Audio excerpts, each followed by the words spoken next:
Evening of Rays baseball with Brian Anderson, Dwayne Stats. Great to have you aboard. Tricia Whitaker will be along a little later.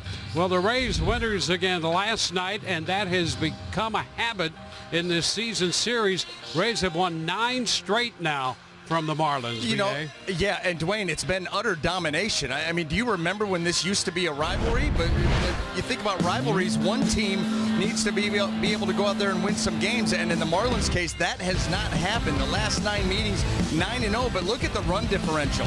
The average, almost doubled them up in home runs, and the pitching has been far superior. So every facet of the game has been clicking for the Tampa Bay Rays, and that is exactly why 9-0 in the last 9. And on the topic of pitching, Blake Snell on the mound for the Rays. He has a record of 3-0 spread over his last 4 games when he's giving the Rays at least 5 innings in a start. Yeah, and you know what? You'd like to see that number go up, but Blake Snell's one of those guys. You know he's going to be capped around 100 pitches, so the more efficient he can be, the deeper that he can get into a game. You see in his last 5, the perfect 3-0 record. You love that. The ERA, very good at 2.66, limiting base runners. It's just a matter of the pitch efficiency to get him through that 6th inning into the 7th inning, help out this bullpen a little bit, but you cannot argue with those numbers right there. Blake Snell, when he takes the mound, the Rays win. So it will be the lefty Blake Snell on the hill for the Rays. Sandy Alcantara is on the hill for the Miami Ball Club. This is the same matchup we saw when the Rays and the Marlins got together across the state last week. Rays 27-12 on the year. Miami a game under 500 at 16-17. First pitch from the drop. Coming up, John Birdie to lead it off at second. He'll be followed by Starling Marte and then Jesus Aguilar playing first, hitting third. Brian Anderson at third, the cleanup man. Lewis Brinson is in right field. Harold Ramirez off the IL in the lineup in left. Dickerson, Corey Dickerson, the former Ray, will be the designated hitter.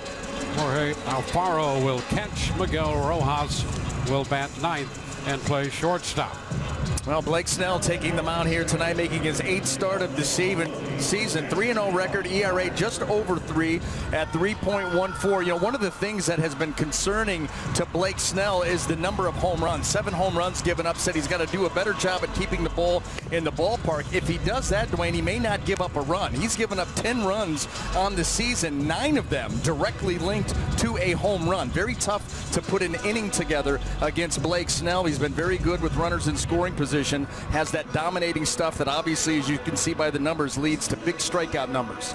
That strikeout to walk ratio has been outstanding as well, 37-9, and the opposition hitting just a little over 200 off him. Left to right, we've got Austin Meadows, Kevin Kiermaier, and Hunter Renfroe across that infield, third to first. Nate Lowe, Joey Wendell, Brandon Lau, and G-Man Choi with Michael Perez behind the plate. Well, where can't Joey Wendell play? I mean, presented by DoorDash.